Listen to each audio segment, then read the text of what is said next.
Hey friends, welcome aboard our Exposé Cruise. Population, just you and me uncovering the scams. We're kicking off our countdown with number 12, those oh so polite suggested gratuities that somehow morph into a non-negotiable line item on your final bill. What exactly is this fee? Picture this, you've just boarded your free cruise, sipping that complimentary welcome mimosa, feeling like royalty. The crew, your cabin stewards folding towels into swans, bartenders whipping up piña coladas, waitstaff remembering your name and your weird aversion to cilantro is fantastic. So the cruise line says, hey, tip them. We suggest $15 to $20 per person per day. Sounds fair, right? But here's the twist. On most major lines like Royal Caribbean or Carnival, this isn't optional. They auto-charge it to your onboard account daily, and if you want to adjust it, good luck. You have to hunt down guest services amid the shuffleboard tournaments. Why is it banned from being truly free? Because it's not a tip, it's a payroll tax in disguise. Cruise lines save a bundle by paying crew peanuts, sometimes as low as $500 a month base salary, and then offloading the real compensation to you. That suggestion adds up fast. For a family of 4 on a 7-day sailing, you're looking at $420 just to say thanks. And if service was subpar, too bad. Disputes are rare, and the crew still gets their cut pooled. I once chatted with a former steward on a Reddit thread who spilled that these fees fund everything from their room and board to repatriation flights home. Noble? Sure. But why isn't it baked into the ticket price? Because transparency would make that free cruise look anything but. Let me paint a picture with a real story. Meet Sarah from Ohio, mid-40s, first-time cruiser, lured in by a free interior cabin promo from Norwegian. She budgeted $0 for extras, thinking tips were her choice. Day 3 rolls around and boom, 112 hits her SeaPass card for the week so far. Panic sets in. She tries to remove it at the purser's desk, but the agent sweet-talks her. It helps our hard-working staff. Guilt-tripped, Sarah pays up, but the resentment festers. By voyage end, her free trip costs $650 in tips alone. Sound familiar? Drop a comment. Have gratuities ever caught you off guard? Now, why does this sting extra on a free deal? Those promotions are often cabin only, meaning food, drinks, and entertainment are included, but labor isn't. It's like getting a free burger but paying the cook's wage separately. Industry insiders whisper that lines like MSC Cruises are pushing all-inclusive packages to bundle this, but even then, it's an upsell costing $200+ extra per person. Dodging tips? Tricky, but possible. Book with lines like Virgin Voyages, which ditched gratuities altogether in 2020. Tips are now at your discretion via an app. Or if you're stuck, pre-tip via cash envelopes on embarkation day to control the flow. But pro tip, read the fine print before booking. That free flyer, it buries the gratuity clause in 8-point font. Whew, that's our gentle opener, but trust me, it only gets sneakier from here. Up next, a fee that'll make you rethink that souvenir shop spree. Word count for number 12, 752. Visual cue, animated wallet emptying into a tip jar shaped like a cruise ship. 11. The port arrival convenience fee. Suggested timestamp, 2:30. All right, crew, if gratuities were the appetizer, number 11 is the first gut punch, the port arrival fee, or as I like to call it, the welcome to paradise, that'll be $50 tax. So, what's this beast? Every time your ship docks at a new port, think Cozumel, St. Martin, or that quaint Alaskan fjord, the local authorities charge the cruise line for the privilege of unleashing 3,000 tourists onto their docks. Fair enough, right? Infrastructure doesn't maintain itself. But instead of absorbing it like a big ship boss, lines pass 100% of it to you. Labeled innocently as port expenses or arrival fees, it shows up on your booking confirmation, often $50 to $100 per person for the whole itinerary. For a 7-day Eastern Caribbean run, easily 75 head.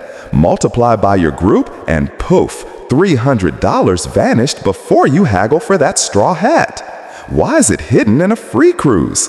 These promos scream all ports included, but forget to mention the locals get their cut. Cruise lines argue it's a government mandate, not their fee. True, ports like Nassau rake in millions this way. But here's the rub. Budget airlines don't nickel and dime you for airport landing fees. Why should cruises? A 2023 CLI report showed these fees generated $2.5 billion industry-wide, with passengers footing 95%. It's revenue neutrality for the line, pure profit padding. Flashback to my buddy Mike's honeymoon fiasco. He snagged a free 5-night Bahamas jaunt via a casino comp from Margaritaville at Sea. Visions of pink sands danced in his head. Then the invoice drops. $89 per person in port fees. But it's free, he protests to the agent. The ports aren't free, sir. Cue the awkward silence on their first night. Mike ended up skipping a snorkel excursion to offset it, turning romance into regret. Polls on cruise critic forums echo this. 68% of responders say port fees were their biggest shock. You? Hit that like if you've been burned. Breaking it down deeper, not all ports are equal. EU spots like Barcelona add VAT on top, ballooning to 120. And for free deals from European lines like P&O, it's euros only, with exchange rates biting extra. Why banned from transparency? Because listing it up front kills the free allure. Psychology 101. Beat it? Scout deals where port fees are capped, like some princess lines under 60. Or go river cruising, smaller ships, lower fees. But for ocean giants, it's unavoidable. Next up, a fee that turns your drink into liquid gold. Word count for number 11, 784. Visual cue, ship docking with $ raining from the sky. 10. The fuel surcharge adjustment. Number 10, folks, the fuel surcharge, or FSC as the suits call it, the chameleon fee that changes color with every oil spike. At its core, this is the cruise line's hedge against volatile gas prices. Ships gulp bunker fuel like it's going out of style, up to 200 tons a day for behemoths like Icon of the Sea. When Brent crude jumps from $70 to $90 a barrel, lines slap on 3 to 5% of your fare to cover it. For a free cabin valued at $1,000, that's $30 to $50 tacked on. But wait, it doesn't stop there. Mid-cruise adjustments? Rare but real, especially on longer voyages. Why exposed as hidden? Free promos quote pre-fuel prices, then amend post-booking. It's like buying a free flight ticket only for the airline to add jet juice tax. Carnival admitted in a 2022 SEC filing that FSCs make up 10% of ancillary revenue, $1.2 billion yearly. Banned from the headline because it screams not so free. Take Lisa's Alaskan adventure. Free 7-day via Costco Travel. Score. Then email plus 42 FSC due to refinery strikes. She grumbled but paid. By trip's end, fuel hikes added 68 more. Felt like ransom, she blogged. Echoes and TripAdvisor reviews. 4.2 stars dropped to 2.8 when FSC hits. What's your fuel horror? Comment below. Deeper dive? EU spots like Barcelona add VAT on top, ballooning to 120.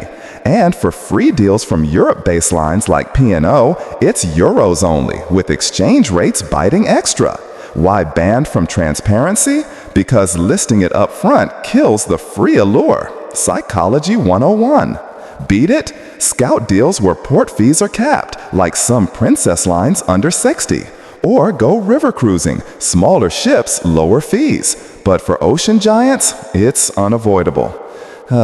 Next up, a fee that turns your drink into liquid gold. Word count for number 11, 784. Visual cue, ship docking with dollar signs raining from the sky. 10. The fuel surcharge adjustment. Number 10, folks, the fuel surcharge, or FSC, the chameleon fee that changes color with every oil spike. At its core, this is the cruise line's hedge against volatile gas prices. Ships gulp bunker fuel like it's going out of style, up to 200 tons a day for behemoths like Icon of the Sea. When Brent crude jumps from $70 to $90 a barrel, lines slap on 3 to 5% of your fare to cover it. For a free cabin valued at $1,000, that's $30 to $50 tacked on. But wait, it doesn't stop there. Mid-cruise adjustments? Rare but real, especially on longer voyages. Why exposed as hidden? Free promos quote pre-fuel prices, then amend post-booking. It's like buying a free flight ticket only for the airline to add jet juice tax. Carnival admitted in